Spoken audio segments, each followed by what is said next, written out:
Hi friends, welcome back to మౌనంగా మీ మౌని. అందరూ ఎలా ఉన్నారండి? మేమైతే చాలా బాగున్నాం. మీరందరూ చాలా ఆనందంగా ఉన్నారని కోరుకుంటున్నాను. ముందుగా అందరికీ గుడ్ మార్నింగ్ అండి.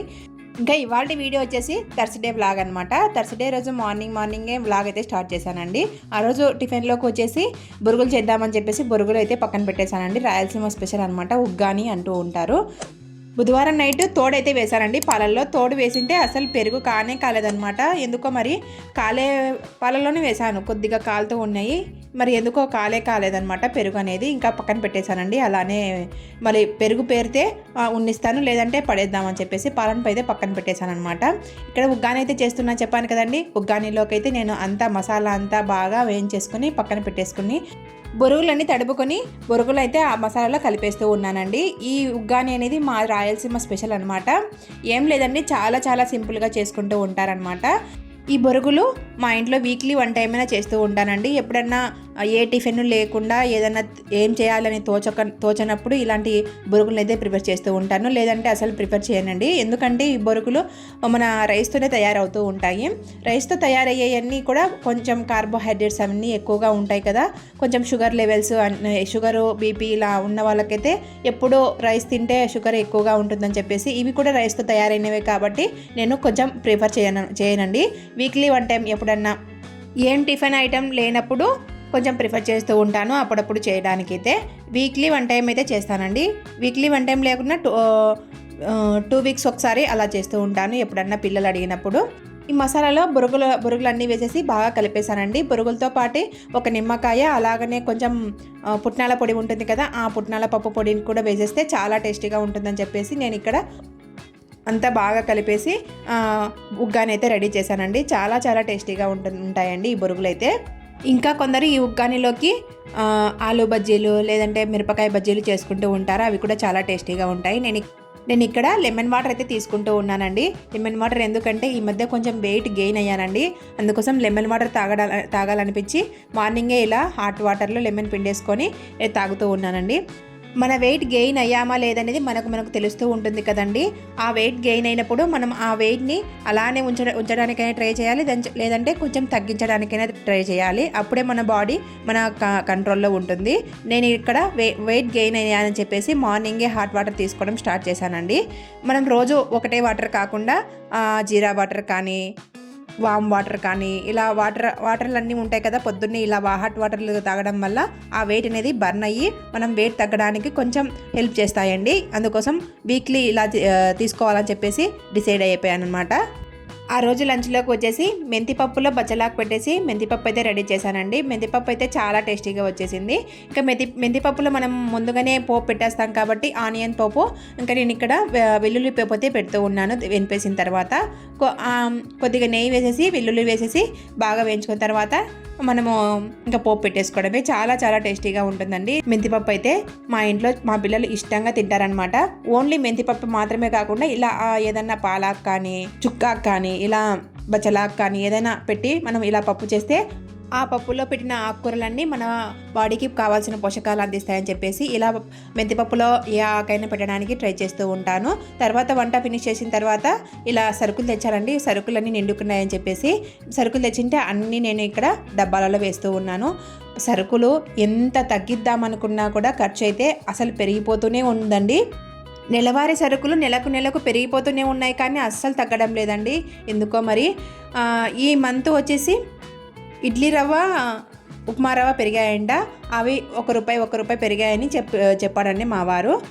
అంటూ ఉంటారు కదండి, ఏదైనా కూడా ఖర్చు ఆడవాళ్ళ చేతిలోనే ఉంటుంది అంటూ ఉంటారు కదా. ఇంట్లో ఖర్చు మాత్రం ఖచ్చితంగా ఆడవాళ్ళ చేతిలోనే ఉంటుంది. ఆ ఖర్చు ఎంత తగ్గిద్దామన్నా కూడా అస్సలు తగ్గడం లేదండి. నెలకు పెరిగిపోతూనే ఉంది. ఎంత పెరిగినా కూడా మంచి క్వాలిటీ ఇస్తారా అంటే అది కూడా ఇవ్వడం లేదు. క్వాలిటీ తక్కువ ఉన్నవి కూడా అసలు ఎంత రేట్లు చెప్తున్నారంటే అంత రేట్లు చెప్తూ ఉన్నారనమాట. క్వాలిటీ ఎక్కువగా ఉన్నవి కొనాలనుకోండి, మన మధ్యతరగతి వాళ్ళు అస్సలు పూనుకోలేరు, అసలు ఆనలేరండి ఆ ఖర్చుకు. అంత క్వాలిటీ మనం కొనాలంటే అంత ఖర్చు అవుతూ ఉంటుంది. ఇంకా నేను ఇక్కడ అన్నీ తెచ్చాడు కదండి, అన్నీ పోపు డబ్బాలలో ఏ డబ్బాలో ఉండాల్సిన వస్తువు ఆ డబ్బాలో వేస్తూ ఉన్నానన్నమాట. మా ఇంట్లో ఆల్మోస్ట్ స్టీల్ డబ్బాలే ఉంటాయండి, ఎక్కడా కూడా ప్లాస్టిక్ డబ్బాలు ఉండవు. అన్నీ తెచ్చిన వెంటనే స్టీల్ డబ్బాలలో వేసి పెట్టుకుంటూ ఉంటాను. మినపప్పు, పెసరపప్పు, కందిపప్పు ఇలాంటివన్నీ డబ్బాలలో వేస్తూ ఉంటాను, లూజ్గా తెచ్చుకుంటాం కాబట్టి. మిగతావి సాల్ట్ ఇవన్నీ ఉంటాయి కదా, అవన్నీ మనము ఒక డబ్బాలో వేసి పెట్టుకోలేం కాబట్టి ఆ ప్యాకెట్లను మాత్రమే నేను ఇలా ఒక పెద్ద డబ్బాలో వేసి పెట్టుకుంటూ ఉంటాను. సరుకులన్నీ లోపల పెట్టేసిన తర్వాత నేను లంచ్లోకి వచ్చేసి మెంతిపప్పు చేసా అని చెప్పాను కదండి. మెంతిపప్పుతో పాటు ఇక్కడ బజ్జీలు అయితే వేస్తూ ఉన్నాను. మొన్న చెప్పాను కదండి, బచ్చలాకుతో బచ్చలాకు పప్పు చేసుకోవచ్చు, అలానే బచ్చలాకు బజ్జీలు కూడా చేసుకోవచ్చు అని చెప్పేసి ఆ బజ్జీలను అయితే వేసి చూపిస్తూ ఉన్నాను నేను ఇక్కడ. ఫస్ట్ మనము ఒక గిన్నె తీసుకొని ఆ గిన్నెలో మనకు కావాల్సినంత శనగపిండి వేసేసుకొని, శనగపిండిలో మనము సాల్ట్, కారం, పసుపు, ఉప్పు, వంట సోడా, కొంచెం వాము కూడా వేసుకోవచ్చండి వేసుకునే వాళ్ళు. ఆ వాము అన్నీ బాగా కలిసిపోయి బాగా వాటర్ వేసేసుకొని బాగా తడిపెట్టుకోవాలండి. మనము బజ్జీలకు ఎలా తడిపెట్టుకుంటామో తడిపెట్టుకున్న తర్వాత మనము బచ్చలాకు తీసుకున్నాం కదండి, ఆ బచ్చలాకులను వాటిలో డిప్ చేస్తూ మనం ఇలా వేసుకోవాలండి. మనం ఆలు బజ్జీలు ఎలా వేసుకుంటామో అలానే డిప్ చేస్తూ వేసుకోవాలండి. చాలా టేస్టీగా వచ్చాయన్నమాట. బచ్చలాకులు నాకు ఎక్కువగా లేవండి, ముందుగా కొన్ని మా ఇంట్లో వాళ్ళకి వేసి ఇచ్చానమాట, అవి తినేశారు. 4-5 బచ్చలాకులు ఉంటే అవి మీకు చూపిస్తూ ఉన్నానమాట. బచ్చలాకు దొరికే వాళ్ళకి ఇలా చేసుకోవచ్చండి అని చూపిస్తూ ఉన్నానమాట నేను ఇక్కడ. మాకైతే కొంచెం దొరకదు కాబట్టి అప్పుడప్పుడు దొరికినప్పుడు ఇలా టేస్టీగా తినాలని చెప్పేసి నేను ఇలా చేశానండి. నేను ఈ బచ్చలాకు బజ్జీలు వేసేటప్పుడు ఏదైనా కొంచెము లోపల ఆకులు వేసినప్పుడు కొంచెం పగులుతూ ఉంటాయి కదా, కొంచెం పొంగేసి ఆయిల్ అంతా వెళ్ళిపోయి అలా పగులుతాయని చెప్పేసి నేను భయపడ్డానండి. ఫస్ట్ వేసినప్పుడు ఫస్ట్ వేసినప్పుడే చాలా బాగా వచ్చాయి, పొంగుతూ వచ్చాయి అన్నమాట. నేను ఎలా వేసిన బజ్జీలు అలా పొంగుతూ వచ్చాయి. లోపల ఆకు లేయర్ అనేది చాలా చాలా బాగా మగ్గింది, అలాగనే కాలిందనమాట. ఆకు ఒకవేళ నూనెలో కాలితే ఎలా ఉంటుందో ఏమో అనుకున్నానండి ఫస్ట్ నేను, కానీ చాలా బాగా టేస్టీగా ఉంది, చాలా బాగా పచ్చివాసన లేకుండా బాగా ఉడికిపోయాయి అనమాట లోపల. బచ్చలాకు బజ్జీలతో పాటు నేను ఇక్కడ ఆలు బజ్జీలు కూడా చేస్తూ ఉన్నానండి. కొంచెం సరిపోలేదని చెప్పేసి, కొంచెం పప్పులోకి నంచుకోవడానికి చాలా బాగుంటాయని చెప్పేసి నేను ఇలా మధ్యాహ్నం పూటనే చేస్తూ ఉన్నాను.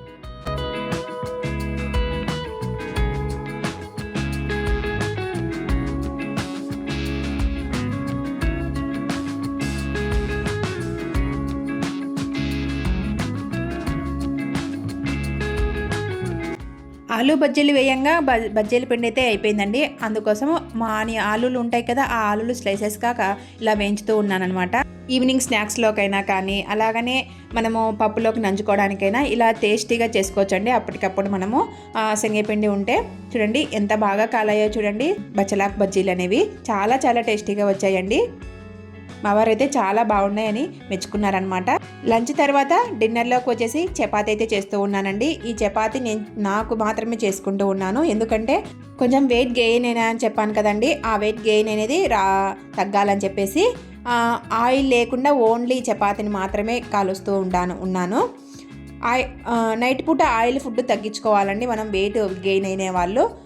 ఒకవేళ వెయిట్ తగ్గాలనుకుంటే నేను ఇక్కడ అలాగనే చేస్తూ ఉన్నాను. తర్వాత ఇంట్లో వాళ్ళకు కూడా చపాతీలు చేశానండి. లాస్ట్లో నేను ఇలా ఆయిల్ వేయకుండా మాత్రమే చేసుకుంటూ ఉంటాను ఎప్పుడన్నా. ముందు వీడియోలో పెసరట్టు వేసా అని చెప్పాను కదండి బ్రేక్ఫాస్ట్కి. ఆ పెసరట్టు పిండి అయితే ఫ్రిడ్జ్లో మిగిలి ఉంటే ఇలా డిన్నర్లోకి ఎప్పుడైనా పిల్లలకి పెసరట్లు అయితే వేసిస్తూ ఉంటాను మిగిలిన పిండితో. చాలా ఇష్టంగా తింటారండి దోశలు కానీ పెసరట్లు కానీ ఇలా మిగిలిన పిండితో వేసిస్తూ ఉంటే. కొంచెం పిండి ఉంటే ఇలా నైట్ అయితే వేస్తానండి, కొంచెం ఎక్కువగా పిండి ఉంటే మార్నింగ్ అయితే వేయడానికి అయితే ట్రై చేస్తూ ఉంటాను. కొంచెం పిండి మార్నింగ్ వేద్దామంటే అటు సరిపోకుండా ఇటు సరిపోకుండా ఉంటుందని చెప్పేసి నైటే వేస్తూ ఉంటాను. ఇక్కడ దోశలు కానీ పెసరట్టు పిండి కానీ ఇంకా పెసరట్లు వేస్తూ ఉన్నాను. పిల్లలైతే చేతులు కడుక్కుందురా అండి తిందురా అండి అంటూ ఉంటే అస్సలు రావట్లేదండి. ఎంత అల్లరి చేస్తూ ఉన్నారంటే అంత అల్లరి చేస్తూ ఉన్నారనమాట. పెసరట్లు అప్పటికప్పుడు వేడివేడిగా ఉంటేనే బాగుంటాయండి. పెన్న మీద నుంచి మనము హాట్ బాక్స్లో వేసి అలానే పెట్టామనుకోండి కొంచెం బాగుండవని చెప్పేసి అప్పటికప్పుడు వేస్తూ ఉన్నాను. పిల్లలు రాండ్రా తిందురా అంటూ ఉంటే అస్సలు రావట్లేదండి. నన్ను సతాయిస్తూ ఉంటారనమాట ఇంట్లో. పిల్లలు ఎప్పుడు కొట్టుకోవడమే అండి ఇంట్లో ఉంటే, అసలు ఒక్క నిమిషం కూడా కుదురుగా కూర్చోరనమాట. ఎప్పుడు కొట్టుకుంటూనే ఉంటారు. మీ పిల్లలు కూడా ఇలా కొట్టుకుంటూనే ఉంటారా అండి? మా పిల్లలు అయితే అస్సలు విసిగిస్తారనమాట కొట్టుకోవడంలో కూడా. వాళ్ళు కొట్టుకుంటే కొట్టుకుంటారండి, కాకపోతే ఎక్కడ దెబ్బలు తగులుతాయో అని ఆయం పాటన తగిలితే మనకే కదండి మళ్ళీ మా ప్రాబ్లము. ఏదైనా దెబ్బ తగిలితే వాళ్ళకంటే బాధ మనకే ఎక్కువగా ఉంటుంది. ఆ దెబ్బ ఎప్పుడు తగ్గిపోతుందా అని చెప్పేసి ఇంకా కొట్టుకుంటూనే ఉంటారని చెప్పేసి వాళ్ళ దగ్గరనే ఎప్పుడు చూసుకుంటూ ఉంటామండి మేమైతే. ఇంకా నేను ఇక్కడ పెసరట్లు అయితే వేస్తూ ఉన్నానమాట. ఫస్ట్ సహస్ర చేతులు కడుక్కుంటూ ఉంటే బాబు వచ్చేసి కొడుతూ ఉన్నారనమాట.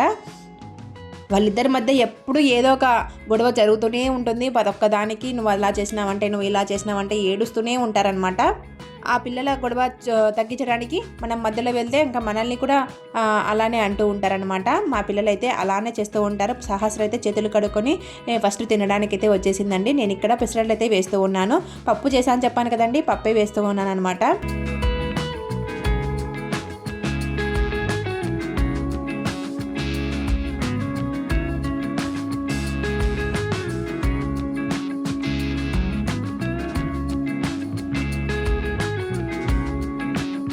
సహస్రకైతే వేసిచ్చాను కదండి. ఇక్కడ ఇంకా సుహిత్కి అయితే వేయడానికి అయితే ట్రై చేస్తూ ఉన్నాను. సుహిత్ కూడా చేతులు కడుక్కుందిరా, ప్లేట్ తీసుకో అని చెప్తూనే ఉండాలండి.